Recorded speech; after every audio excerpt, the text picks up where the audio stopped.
চাই আমাদের একটু ফোর্স দরকার, আমাদের এখন হাতিয়ার নাই। আমরা ফোর্স হইলে আমরা সাথে যেতে পারি, তার মানে কিছু চাচ্ছে। এটা তো পল্লবী থানা, তার জন্য আমাদের সামনে আসা যাওয়া করতেছে, সালাম দিচ্ছে আসামিরা, আমরা কিছু করতে পারতেছি না, কারণ আমাদের মাথার উপরে ভাই নাই, আমার বাবা নাই। ঠিক আছে,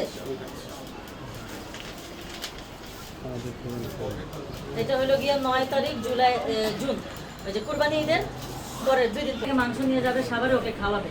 তো যাই হোক, ও আমাদের কিছু জানাই নেই, চলে আসছে। এখন মনে করেন যখন চলে আসছে, রাত্রে জানি আমাদের কেমন লাগতেছে বুঝতেছি না। 8 তারিখের রাতের কথা বলে, তো 9 তারিখে আসে। পরে ফোন দিছি, ধরে না।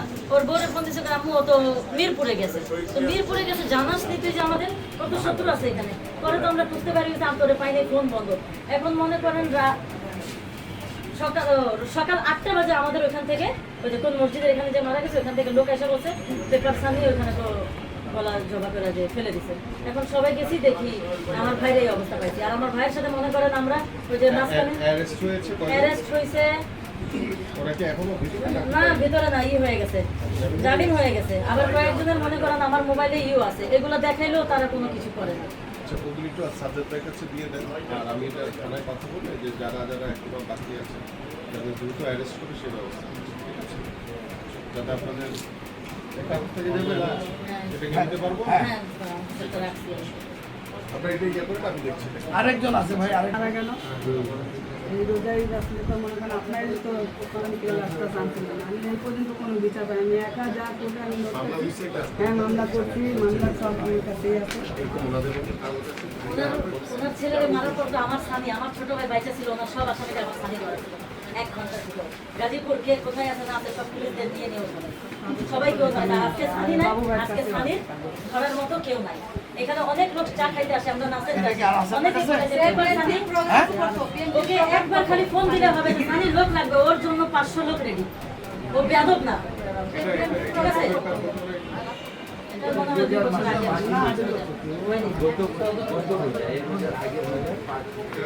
মডেল থানায় না?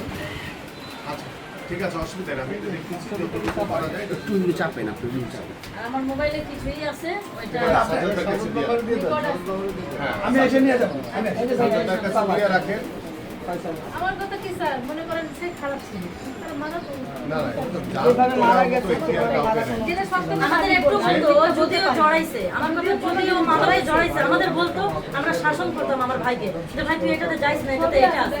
আমরা তো কিছুই জানি না এগুলোর বিষয়টা, কিন্তু কিছু কিছু আমরা মনে যে পাইছি, অনেকে বলছে। এখন মরার পরে আমরা যখন থানায় গেছি বলে আপনার ভাই মাদকে জড়িত, এর আমাদের কেউ জিজ্ঞেস করে, আমরা বলি হয়তো জড়িত ছিল বিধায় তাকে মারছে, কিন্তু জড়িত ছিল ঠিক আছে, তো তাকে তো মারার অধিকার দেয়।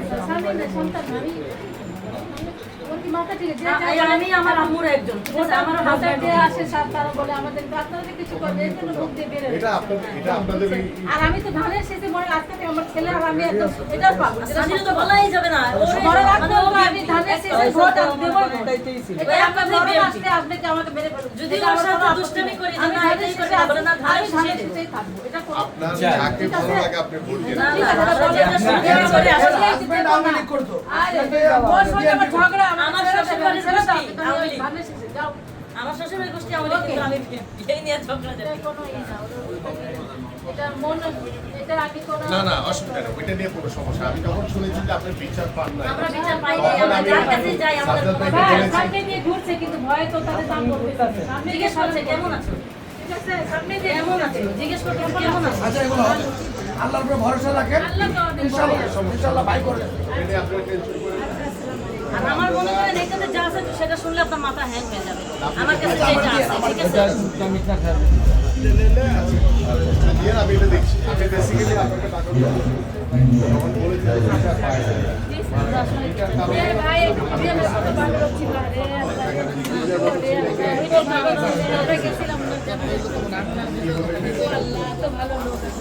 ঠিক আছে, ধন্যবাদ।